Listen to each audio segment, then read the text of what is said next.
আজ একটা স্ন্যাক্সের আইটেম আপনাদের সাথে শেয়ার করছি। আমি স্বাগত জানাই সকলকে এই রান্নার ভিডিওতে। পরিমাণ মতো একটু চিড়ে নিয়ে নেব।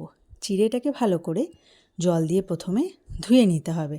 খুবই ভালো মতো জল দিয়ে ধুয়ে নিতে হবে। তারপর জলটা চিপে নিয়ে একটু জল দিয়ে 15 মিনিটের জন্য ভিজিয়ে রাখতে হবে। এবার একটা কড়াইতে 2 চামচ বেসন নিয়ে ভালো করে ভেজে নিতে হবে। মোটামুটি লাল করেই ভেজে নিতে হবে 8 থেকে 10 মিনিটের জন্য। দেখবেন যাতে কড়াইতে লেগে না যায় আর পুড়ে না যায়। সমানে খুন্তিটাকে চালাতে হবে।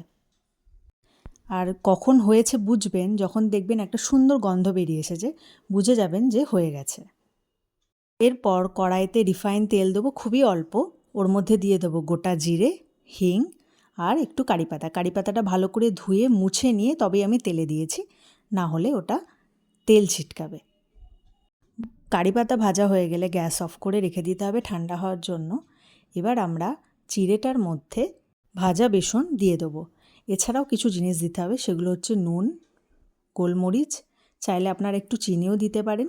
তারপর দিয়ে দেবো অরিগানো, এরপর দিয়ে দেবো একটু কাশ্মীরি রেড চিলি পাউডার। এরপর দিয়ে দেবো 2 থেকে 3 চামচ মতো পেঁয়াজ কুচি। পেঁয়াজটাকে যতটা ভালো কুচি করা যাবে এটা ততটাই ভালো। এছাড়াও আপনারা এর মধ্যে লঙ্কা কুচিও দিতে পারেন, গাজর কুচিও দিতে পারেন, খেতে ভালো লাগবে। এরপর তেলটা ঠান্ডা হয়ে গেলে তেলটা এর মধ্যে মিশিয়ে শুকনো অবস্থায় ভালো করে মেখে নিতে হবে। শুকনো অবস্থায় মাখা হয়ে গেলে খুব অল্প পরিমাণে একটু একটু করে জল দিয়ে এটাকে মাখতে হবে। জলটা যাতে বেশি না হয়ে যায় সেদিকে খেয়াল রাখতে হবে। এরপর জলটা মোটামুটি দেয়া হয়ে গেলে যেভাবে আমরা রুটি করার জন্য ময়দা মাখি সেইভাবে ভালো করে মেখে নিতে হবে। ভালো মতো মাখা হয়ে গেলে হাতে একটু রিফাইন তেল নিয়ে খুব অল্প পরিমাণে হাতে নিয়ে লম্বা লম্বা শেপ দিতে হবে। এই যে আমি যেভাবে দেখাচ্ছি এই রকম করে। এরপর আবার সেম প্রসেস ফলো করতে হবে। আমি এটা বানানোর জন্য পেঁয়াজ দিয়েছি। যদি মনে করেন পেঁয়াজটা দেবেন না, আপনারা স্কিপ করবেন, সেটাও করতে পারেন, খেতে ভালো লাগবে, কোনো অসুবিধা নেই। আমি এখানে লম্বা লম্বা ফিঙ্গারের মতো শেপ দিয়েছি। আপনারা চাইলে যেভাবে কাটলেট তৈরি করে সেইভাবেও বানাতে পারেন।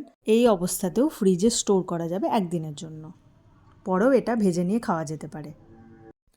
রিফাইন তেল খুব ভালো করে প্রথমে গরম করে নিয়ে গ্যাসের ফ্লেমটাকে লো করে দিতে হবে। তারপর এক এক করে তেলে ছেড়ে দিয়ে 3 থেকে 4 সেকেন্ড পর গ্যাসের ফ্লেমটাকে হাই করে দিয়ে ভেজে নিয়ে তুলে নিতে হবে। তাহলেই রেডি হয়ে যাবে চিড়ে দিয়ে বানানো এই স্ন্যাক্স আইটেমটা।